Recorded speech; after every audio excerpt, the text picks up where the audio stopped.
Hello everyone, and welcome back to a very new, but also very similar series already running on this channel. This, as you can already assume, is the Ocarina of Time Deep Dives.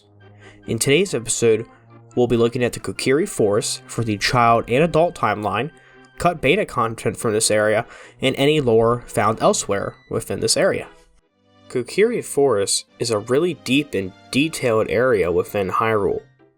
It is the home of the Kokiri tribe of people. This tribe is made up of children who, upon leaving the forest, will die. Each one of them has a fairy companion. This tribe is also in possession of the spiritual stone, the Kokiri Emerald. The symbol of the stone can be seen on their shields. The Kokiri also have a leader, or a protector is probably a better term, and this is the Great Deku Tree. The Great Deku Tree also sends out a fairy, Navi, to Link, so he can begin his quest to save Hyrule from Ganondorf. The Kokiri Forest itself has a few key locations within here. These are Link's house, Saria's house, the twins' house, Mido's house, House of the Know-It-All Brothers, the shop, the Forest Training Center, Sword Shrine, and the aforementioned Great Deku Tree. Each of these areas help make the forest seem much more alive. It also seems as if the forest is extremely full of life, since there are bugs in the air, and the forest has a very thick fog surrounding the area, adding to the mystical feel. There's also a location that Link can travel to here, which is the Lost Woods. The Lost Woods is a recurring landmark within the Zelda games, even being here since Zelda 1. In A Link to the Past, this is where Link found the Master Sword. I do not doubt that in 1998, someone tried looking for a sword in here, since in the last game the Master Sword was found in the Lost Woods. Link's house is the first area you can really walk around in the game. Within Link's house, he has a few tables, a bed of course, a few axes, and general forest people type stuff. I like how the axes imply that the Kokiri are possibly expanding the forest or cutting through brush. These are some pretty huge axes, and they seem taller than Link is. Also, I like to touch on this window. Where is it? If you look at where it's pointing out on the map, you should see the Kokiri sword, but when you go out into the area that the Kokiri sword's in, you can't see Link's house. So I'm not sure what they were trying to do here. Possibly this could just be a complete look over, a beta leftover, or just a really huge design overlook. He also has this mirror / sink type area with a cup on it. Pretty nice. There's also a pile of food on the table in Link's house, which is a very nice touch. Youngblood's gotta eat. Outside of Link's house, there's also a little bit of foreshadowing at the end of the game with this little graffiti. Behind the house, there is nothing of note, and all the other houses within the forest also have a similar amount of detail, so Link's house is kind of the status quo for the rest of the forest. With that, comes on to our next place. Saria's house is this cool, debarked log, with a bridge going to a pillar. I enjoy this pillar, and I think it adds to the introductory feel of the area, providing a challenge with the Nintendo 64 joystick, of course. Saria's house contains a rug, and these nice blinds or cloth-like decorations around the edge of the room. It's got the basic stuff like a bed and some generic forest people type stuff, like tools and equipment. There's also 4 recovery hearts inside of here. There's also some massive pots in here as well. It's a very nice place overall. The bowl she has is huge too. I also like how you can climb on top of the roof and get 4 more recovery hearts. As I said before, the pillar is probably the staple of this house. The twins' house also looks pretty cool. It's beside Saria's house, and it's also very interesting looking. It reminds me of the 2 mountains within Death Mountain in Zelda 1, and it's also possibly foreshadowing for the Death Mountain crater and the Fire Temple later in this game. Within here, there are 2 beds and 2 pots containing blue rupees. With enough tries, you can jump onto these wooden stools. They also have a lot of logs inside their house. Very interesting. By the entrance to the Lost Woods, there's also Mido's house. Mido is the proclaimed leader of the Kokiri tribe. If the Deku Tree is the boss, then think of Mido as the manager or supervisor to the people of the Kokiri Forest. In his house there are 4 chests, and Mido, of course, standing upon his perch. This house is very interesting, I feel. Mido as a character is very intriguing to me, since it seems like he cannot stand Link at all. There's also a bed and, of course, some pots here. Down by the exit of Kokiri Forest, there is the Know-It-All Brothers' house. These guys will teach you the very basic mechanics of the game. I do like their house since it has a fire pit in the middle, and I think it looks pretty neat.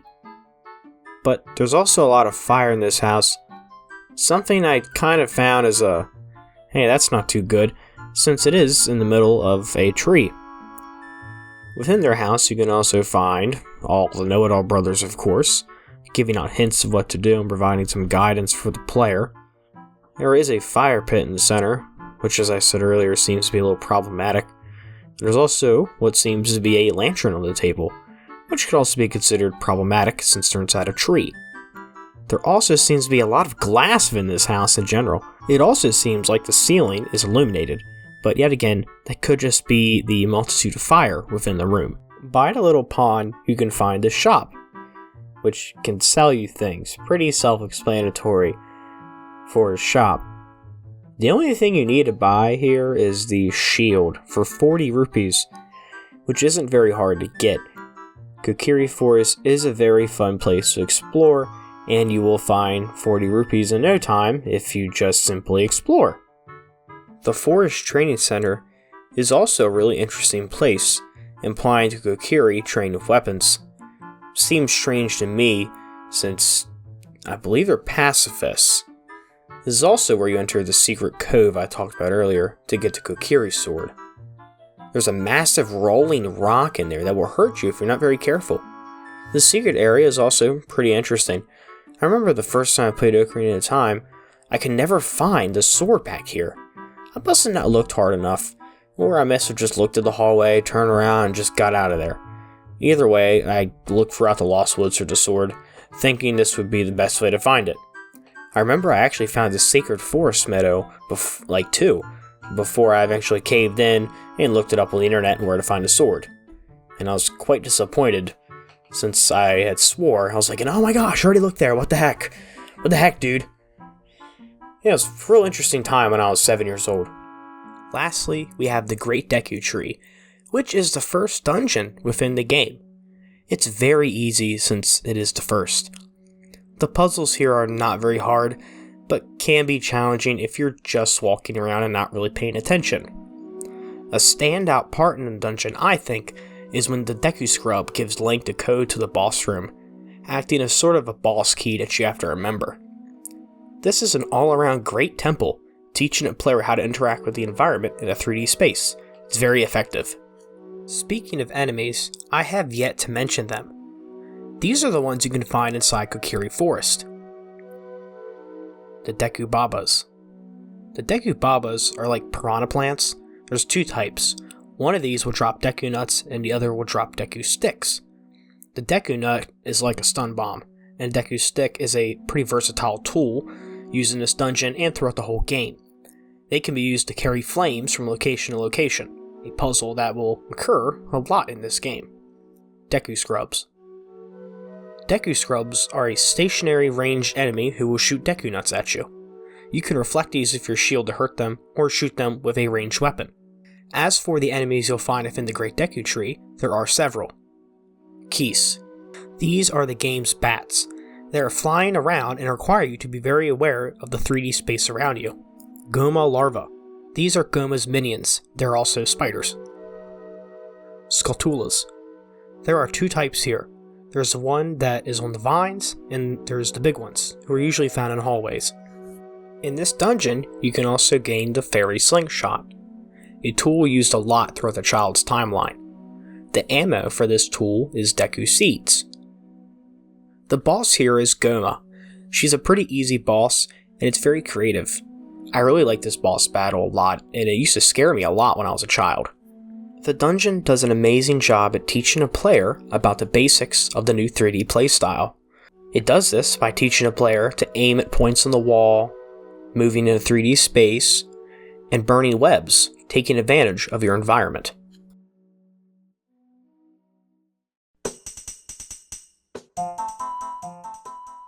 The last area that is yet to be discussed is the Lost Woods. The Lost Woods is a returning area from the previous Zelda games. At a short glance, you may say this looks nothing like the Link to the Past version, but a closer look will show you that it does share many similar design elements, such as the logs Link must travel through to different areas. The Lost Woods, funny enough, also has ways to get to the other main areas of Hyrule, such as the entrance to Goron City and the entrance to Zora's Domain. This makes the world feel super connected. To a new player, they will be enamored by these landmarks within the woods, and will probably come back when they can explore them. The Lost Woods is made up of several different rooms, most of which contain some sort of interactable. 2 of these rooms contain Skull Kids. One of these rooms can actually give you an upgrade to the ammo mount for the slingshot. If you do take a wrong turn, however, you'll be spit out at the entrance at the Kokiri Forest. You can actually tell which exits are the wrong ones by looking at the doors for them. The exits that will all converge into a cone are the bad doorways. The good doorways will just have a flat black fog. Within the Lost Woods, there's also the forest stage. This place is also really cool, and I didn't know about it until writing this video. What you do here is that you'll wear different masks, and the Deku will judge you and give you an upgrade if they like the mask. If you make it out of the Lost Woods, you can end up in the Sacred Forest Meadow. You can also go here right after getting the Fairy Ocarina from Saria to learn Saria's song. This is the same song playing throughout the entire forest, and it's extremely implied. In fact, I believe it's explicitly said that Saria is playing this song throughout the area. The enemies that are found here are Mad Scrubs, Moblins, Wolfos, and Club Moblins, 2 of which you can only find in the adult timeline. In the child timeline, you fight off against the Wolfos and Mad Scrubs. The Wolfos will actively fight you. These are the first enemies in the game that you encounter that are like this. They are very aggressive and are pretty rare throughout the entire game. Mad Scrubs are also very aggressive, shooting Deku Nuts at you much like the regular Scrubs. This differs, however, since the Deku Scrubs will give up once they're attacked, the Mad Scrubs will keep going. In here, you have to fight a single Wolfos, and it'll be a challenge for any new player since it will actively pursue you. You must defend yourself here instead of blindly slashing. The music within the Lost Woods is also really good. As I said earlier, it's playing Saria's song, and it really fits the theme of the area. I much prefer this than the music from the Link to the Past Lost Woods. Now, don't get me wrong. The music is great as well, and I've already used that in this video. And it fits that forest really well, but not the Ocarina of Time woods. Kokiri Forest is also the first area in the game, and it's the first area in the game where you can find the Gossip Stones. Gossip Stones are these fortune teller stones that are built by the Sheikah, an unseen tribe in Hyrule. There is one we do interact with in the game, this being Impa, and we'll cover her in the next episode. These stones provide possible surveillance for the Sheikah, and have some cool properties when you play with them. Some possible things they can do are telling time, becoming rockets, or spinning, to name a few. If you have the Mask of Truth, they can tell you rumors. There are several Gossip Stones around the forest, and this is what you'll get from them if you're wearing the Mask of Truth. They say that small holes in the ground that you can find all over Hyrule make perfect breeding ground for bugs. They say that one Kokiri has left the forest, but he is still alive. They say that the Kokiri are always followed by small fairies. They say that when non-fairy folk enter the Lost Woods, they become monsters. They say that the owl named Kibora Gabora is the reincarnation of an ancient sage. They say that the strange owl, Kibora Gabora, may look big and heavy, but its character is rather lighthearted. They say that it's possible to find a total of 100 gold Skulltulas throughout Hyrule. Many of these stones tell you things that are pretty common knowledge today, but some of these do confirm lore elements about the forest, such as the Kokiri are always followed by fairies, and when non-fairy folk enter the Lost Woods, they become monsters. Also, that one Kokiri left the forest and is still alive. For the last one I just mentioned, I can assume it was misinformed, thinking Link was a Kokiri. Can't really think of anything else it's referring to here. When you come back here as an adult, the forest is in complete disarray. It's pretty rough. All of the Kokiri are hiding within their homes. The reason everything fell apart was that the Great Deku Tree died. Thankfully, after you beat the Forest Temple, a new Deku Tree will sprout, and it'll tell Link all the hidden lore about himself. Turns out, Link isn't a Kokiri, he's a Hylian. During the Hylian Civil War, 10 years prior to the start of the game, Link's mother hid in the forest and gave her son to the Great Deku Tree for protection. There are also these massive Deku Babas here, which I think are really cool. These really caught me off guard when I came back here. Mido is also not in the woods, seemingly. Everyone is accounted for except for him and Saria.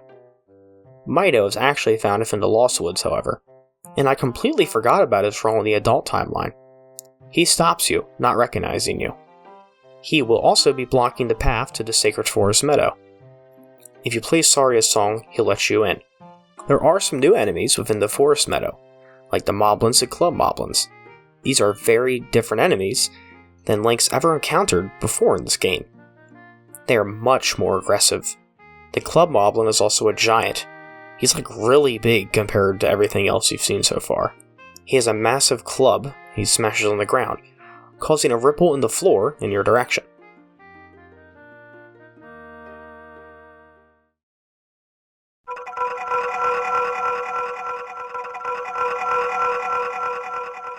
The Forest Temple is a pretty interesting place.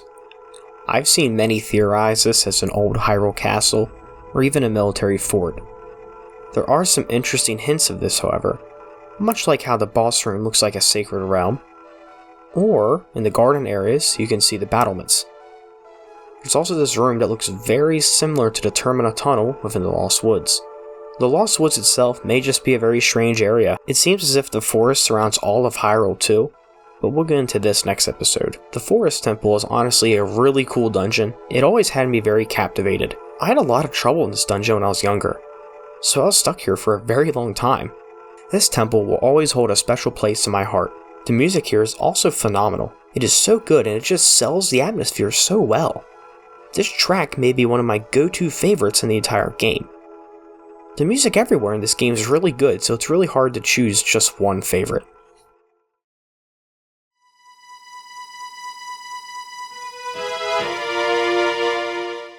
What I find really interesting about the Kokiri Forest is the beta elements from the game, and this could probably deserve its own video one day in the future, but I want to do it right now because I'm really interested. A lot of these areas are very strange looking and give a massive fantasy feeling to the game, even more than the final product. Here's a classic image you've seen in these videos before. It's the old beta Lost Woods. It's very similar to the Lost Woods within Majora's Mask.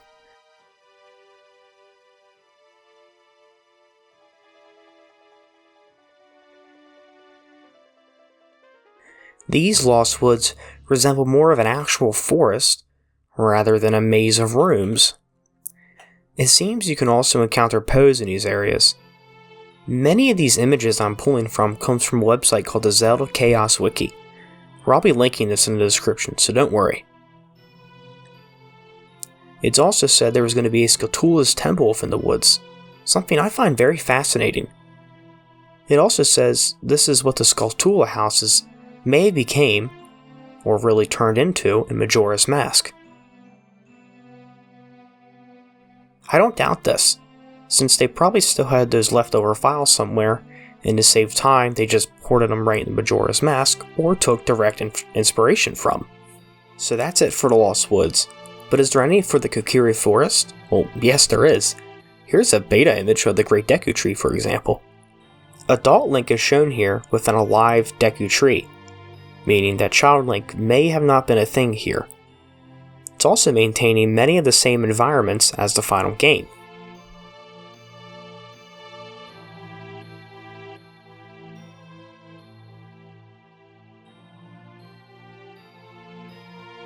Here's an image that's much closer to release, with adult Link battling Goma. Also of note here is that Link has the Medallion of Forest within his inventory. This right here is one of my favorite beta screenshots from the game, and it's speculated to where it's actually from. There are windows on the wall letting light in, and it's a very captivating look. Some will say it's a Deku Tree, but others attribute this screenshot to a cut temple called the Temple of the Woods. The most interesting thing about this first video is the part that shows the unused area. This place has been dubbed the Wood Temple by many fans, and although looking similar to the Deku Tree at first glance, the areas do not seem to be exactly the same. Screenshots show off a map that slightly resembles the Deku Tree maps, and upon closer inspection of the second floor, the areas seem to branch off in a similar way. But most of the places shown don't resemble any of the final areas in the Deku Tree, and there are enemies seen here that cannot be found in that area.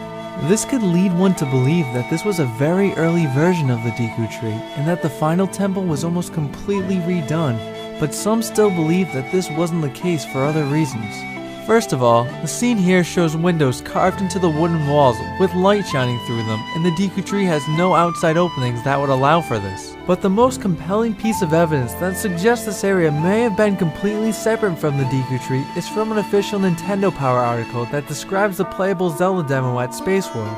It says that the demo was split into 3 categories. The first was a Hyrule Field preview, the second was various dungeon previews, and the third were boss battles. Selecting the dungeon option presented the user with 6 more areas to choose from. One of those areas was the Deku Tree, but another one was called the Temple of the Woods. Now, it's possible that this may have just been an early name for the Forest Temple, especially considering that to get to the Forest Temple you must go through the Lost Woods, making sense for it to be called the Temple of the Woods. So it's hard to come to a solid conclusion on what this area truly was, but whatever it is, this would be the last time this place would be shown. We can also see that Link, Child Link, has the Ocarina of Time in his inventory, something that he's not really supposed to have till later in the Child Link timeline. You can also tell that there's medallions in the holes or spiritual stones, we don't know what these are. I believe this place is somewhere after the Great Deku Tree, since Link already has the Ocarina. Kokiri Forest also seemed to be much larger than in the final game, possibly to save space from the transition from the 64DD to the Nintendo 64 cartridges. Some other beta screenshots of the Deku Tree are really interesting. Take a look.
These beta images are also really interesting, but we didn't find these until the Giga Leak. This showed us that the forest is supposed to be a much larger area than we have in the final game, much like in this screenshot from the cutting room floor. I do like the open area of the beta, but the cohesiveness of the final is so much better gameplay wise. This area also seems to be so large that it would just be detrimental to the feel of the game, and I'm very glad they changed this. Well, that seems about it for the video. I hope you guys really did enjoy this video. Expect much of the same for the Hyrule Field video and the rest of the locations within this game. Make sure to subscribe, like, comment, and share this video, everything you can do. Thank you very much, and I appreciate all of you.